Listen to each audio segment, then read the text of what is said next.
Hi, my name is Riley Allen. This is my review of Chapter 3 of Outlander titled The Man in the Wood. So Claire wakes up after traveling through the stones. And she's trying to figure out what... So Claire's, noticed the redcoats in the Scots. And she's trying to figure out what the fuck's going on. And she goes to the most logical conclusion. Oh, I've stumbled into a film set, because obviously nobody's first answer is, holy shit, I just time traveled. Unless you've actively were trying to time travel, your first answer will never be, holy fuck, I've just time traveled. It will always be your last ditch answer, once every other logical answer is, eliminated. Then she proceeds to meet her husband's twin, i.e. his ancestor, Jonathan Randall, Blackjack Randall. And here's the thing, I know from the show, because I watched the show, that Frank is actually descended from Jonathan's brother, Alex. And Alex did not look anything like Frank in the show. They were played by different actors, while the actor who played Frank was the dude who played Blackjack. Why the hell they didn't just have Tobias Menzies, that's his name, who plays Frank in Blackjack? Why didn't they just have him do triple duty? I'm guessing it has to do with the fact that maybe in, I guess, the second book is when Alex Randall will appear. He isn't described looking like Randall. How the hell does Frank look exactly like Blackjack Randall, though? Whatever. So there's some miscommunication between Claire and Blackjack, where Blackjack thinks that Claire is a whore and tries to take liberties. Claire tries to fight back, but it's her against a soldier, and the soldier is gonna win. Oh, no, he's knocked out by a Scotsman. The dude proceeds to knock Claire out and take her to his hideout, where we learn his name is Murtaugh. And this is another thing I know I've read about from the movie to show to books, is that Murtaugh is a better character in the show. I don't know how he's a better character in the show, but I do know that's one thing.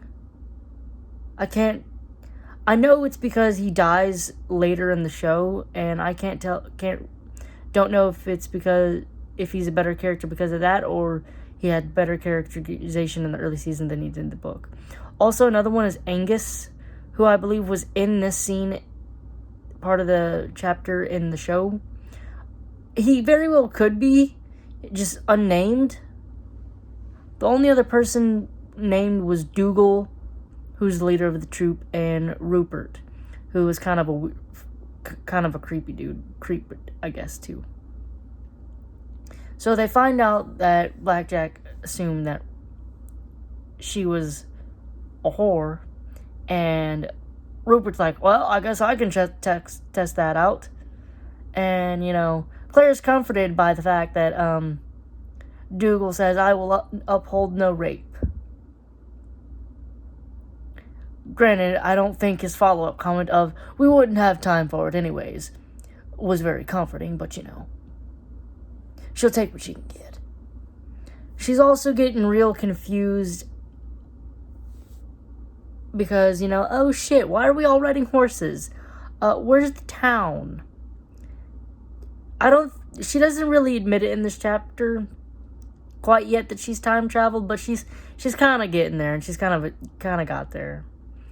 One of the Scottish men, Jamie, was wounded, and she notices all these people, trying to reset his dislocated shoulder, and she's like, hell no, get out of the way, I'll do it. So she fixes his arm and tells him that she's a nurse, and they assume that she's a wet nurse.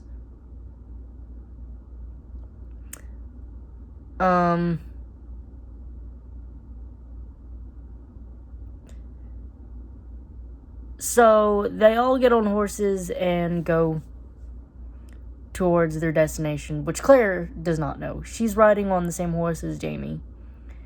They end up getting into a skirmish after she warns them about Cockminen Rock, or whatever. Cockminen Rock or whatever, something rock, which the English used to ambush, which she learned from Frank. She only warned them because she realized she'd be undistinguishable from the Scots if they were to be ambushed. During the skirmish, Jamie was shot and stabbed again, but the big dummy doesn't really tell her.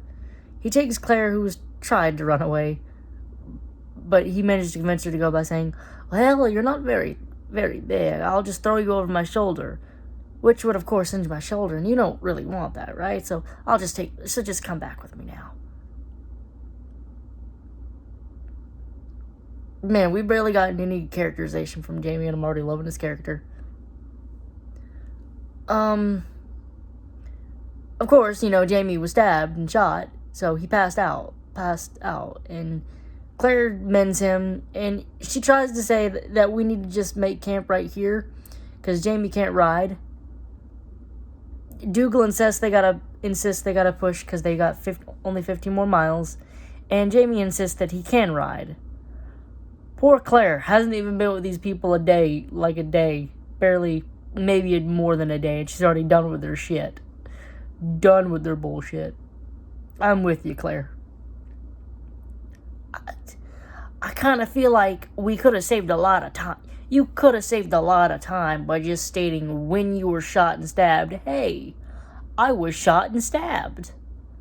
We wouldn't have had the detour of being passed out, and you wouldn't have been so worse off. I also love that Claire was just swearing up a storm. And everybody was scandalized that the woman was swearing. Oh dear, my. What would the church think?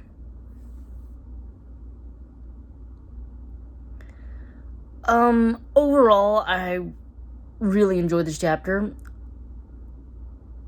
From what little we got of Jamie and Claire's interactions, I did enjoy it.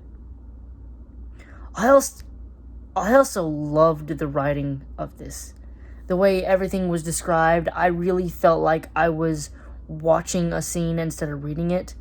It was written so clearly that I can picture the scene in my mind.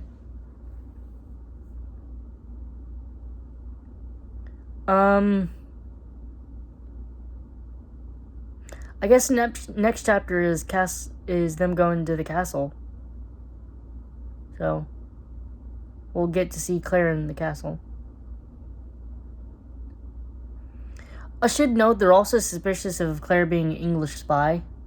So there is that added to it. Overall, I'll give this chapter an 8 out of 10. Thanks for watching the video. Leave a like, comment, subscribe if you want, and I'll see you in the next video.